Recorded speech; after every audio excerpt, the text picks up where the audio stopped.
Hi everyone. So we are back again with a new section and new subsections which are regarding the human ailments and the most important herbal remedies which are needed to cure it. So we'll be starting with some initial limelight things that are like regarding the scenarios and mechanisms related to herbal medications on the cardiovascular disease. So when we talk about the scenario, the present scenario which is being pertaining to the cardiovascular diseases, the CVDs. So according to the WHO analysis, statistical analysis, the CVDs, these are the most important limelights or the highlights for the highest number of deaths that has been recorded in 2019. So this data is generally based on the increasing and aging population, and further it complicates the situation. As you know, the cardiovascular diseases, these are the most important diseases because they are affecting the most important, one of the most important organ. If we talk about heart, you know that heart is the type of organ which is very important in the body. When we talk about brain, you know that central nervous system, it is coordinating that all the body functions. So we have different type of important organs, and we need to go for particular type of analysis pattern which is related to functioning and the diseases which are affecting these typical type of or the most important type of organs here. So if we talk about the scenario, if we talk about the data which was generally published and which was surveyed in year 2019, we had cases of like increasing aging population. It generally complicates and they generally push up these typical type of cardiovascular diseases. As you know that primary infections that generally affect a person, and finally the secondary infections are the cascade or the results of those primary infections, and these finally combine and they can produce severe effects on your heart, on your brain, all the essential organs.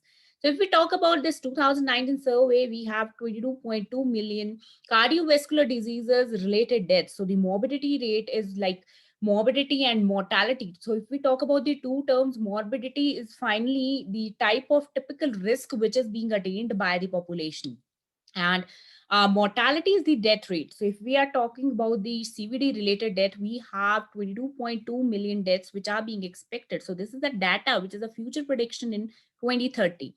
So there is an important link between the complex oxidation reactions and the development of these typical diseases. So if we talk about several diseases which are related to your heart or your cardiovascular thing, we talk about a series of diseases which generally start from hypertension, your ischemia, your arrhythmia, your atherosclerosis. We have number of diseases which are being related. So what is the link which generally entangles all these diseases together?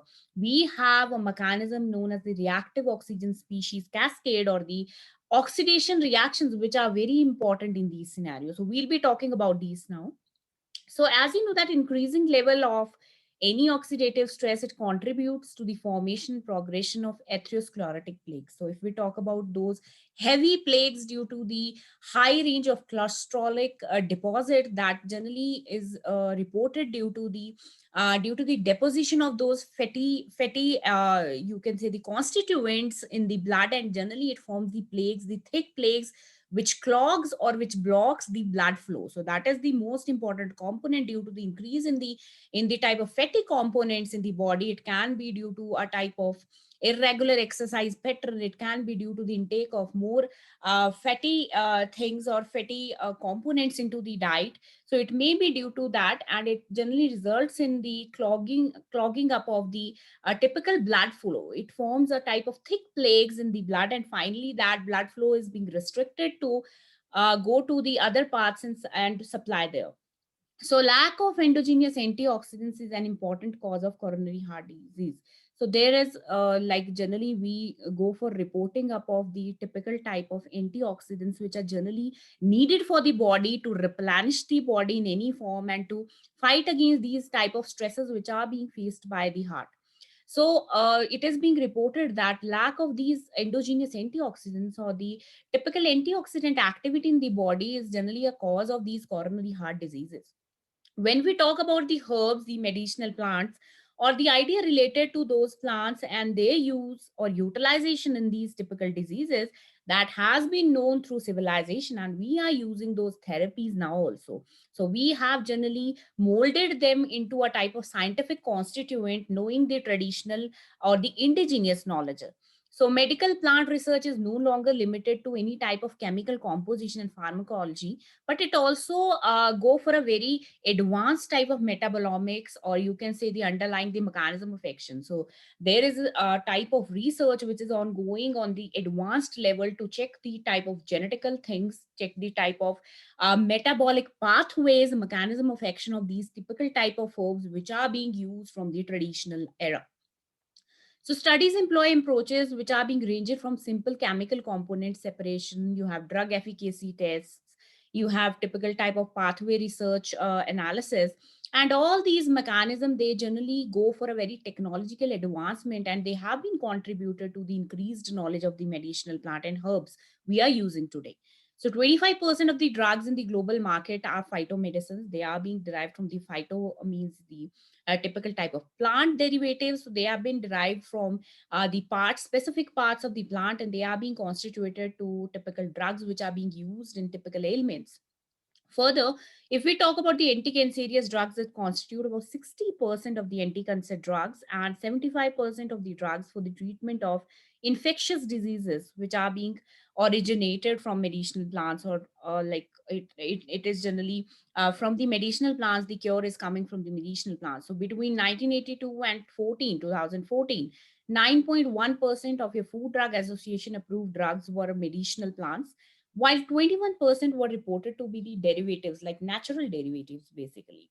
So, the main idea is to find a safe and effective drug which is being derived from natural products, and finally implement those or utilize them in the field of your cardiovascular diseases. So, favorable effects of medicinal plants have been described for the diseases. If we talk about many diseases, we have a cascade of chain of diseases, starting from hypertension, the hike in the lipid content, hyperlipidemia, you have atherosclerosis, the formation of the plaques due to the fatty deposits, and the chronic heart failure. So, all these generally constitute to a very important point, that is CHF, that is your chronic heart failure, as well as the overall reduction of the cardiovascular diseases. So, here the patients are being informed about the herbal or the medicinal utilization which could improve their health, and are being tagged as the most safe alternative. So here the sufficient intake of fruits, vegetable, nuts, coffee and other can also effectively prevent the occurrence of these CVDs, that is the cardiovascular diseases. And this is due to such foods because they generally increase the antioxidant properties in the activities which are and the activities which are generally lacking in the patients which are suffering from these typical type of ailments. Now, if we talk about an overview of the oxidative stress reduction mechanisms, we come across the three important questions which are being addressed here. So, first is which medicinal plant components are or the bioactive components have antioxidative pharmacological effects. Second, what is the regulatory role of these antioxidant medicinal plant component in the CVD? And finally, what is the mechanism or the pathway of action that is being involved in the antioxidant plant, medicinal plant component in your cardiovascular diseases? So if we talk about the oxidative stress and cardiovascular disease, this word oxidative stress generally refers to a state where the ROS, so this is your reactive oxygen species accumulation, it is being caused by the excessive production of oxygen radicals or a compromised intracellular antioxidant defense system. So these are typical type of free radicals which are being formed in the body, and if they are not being neutralized, they can go for damaging the different important organs in the body. So oxidative stress, it plays an important role in the regulation of the cardiovascular system and has become a type of pathway which needs to be targeted during the CVD prevention and treatment. So if we talk about oxidative stress, yeah, if not controlled, the free radicals are free there and they are able to hit the organs. They can cause several functional damage to the endothelial cells and cardiomyocytes, which are being related to your heart functioning.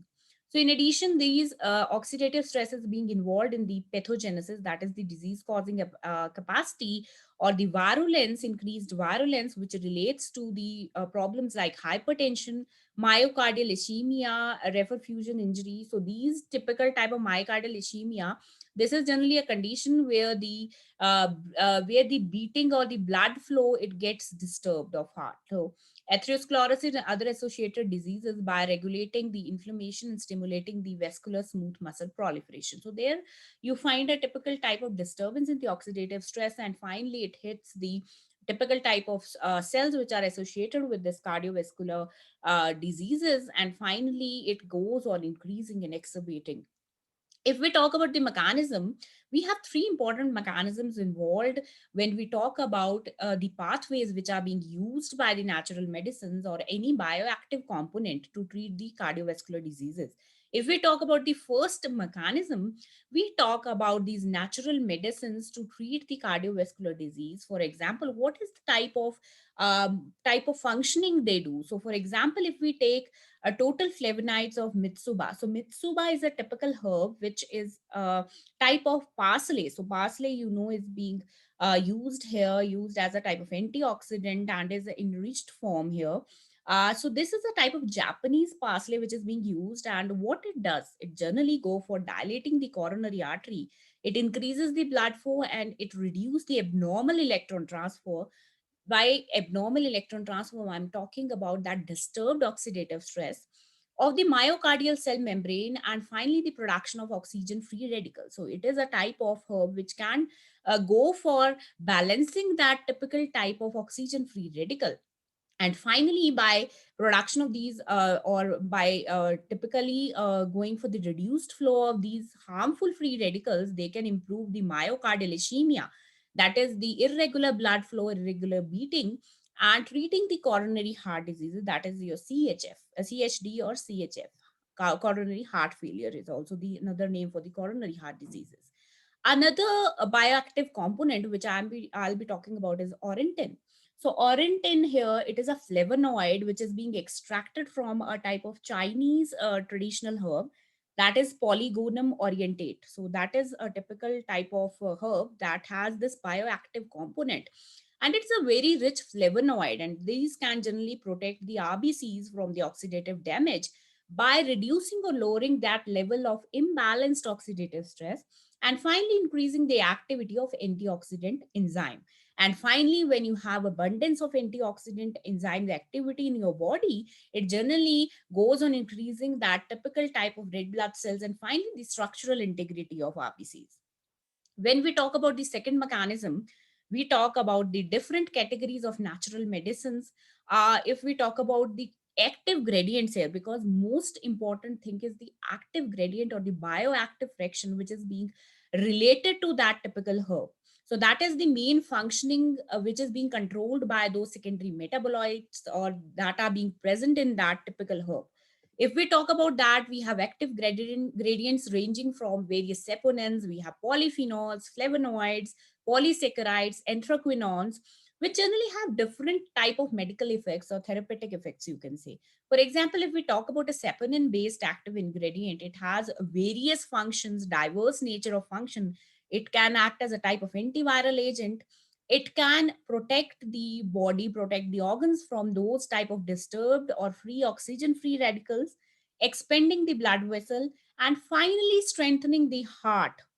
When I talk about strengthening the heart, I'm talking about strengthening the blood flow, increasing the blood flow, and finally the blood is being it generally reaches the desired target organs. And finally it reduces the synthesis of your ROS, that are the reactive oxygen species. So polyphenols, if we talk about, for example, polyphenols, they also inhibit the formation of these free radicals, increasing the endogenous superoxide dimutase activity. So here it is reducing this activity and finally reducing or lowering the typical type of damage that has to be created by these free radicals. It finally inhibit the lipid peroxidation and increases the type of cellular energy metabolism and strengthen the heart. So the third mechanism which is related to it It relates to very important ingredients. So if we talk about the ingredients, like you have berberin. So berberin is a bioactive component or a very important component which is being extracted from a particular shrub known as berberis. And what it does, it can regulate AMP, that is adenosine 5 monophosphate, which finally activates your protein kinase and mammalian targets of remamycin signaling pathways. This is a very important pathway which is being related to the lowering or balancing those typical type of active free radicals which can cause damage. Second is your curcumin. So curcumin, you know, is a very important anti-cancerous component which is found in your turmeric. So it is being advised to consume turmeric in your milk, in your food, because it contains a very important bioactive component, curcumin, which can inhibit the phosphodiol inositol 3 kinase, or the type of threonine protein kinase, or the signal transductions which are being related to these type of typical free radical. Further, some active ingredients, they can also go for activating the multiple or regulating the multiple signal pathways, and finally regulating the growth, proliferation, differentiation, migration, and the programmed cell death, that is apoptosis of a variety of cells. So this was all about the introduction related to your section 2, that is the human ailments. Now we'll be moving forwards to the typical herb which are being used in these typical CVD ailments. So thank you so much.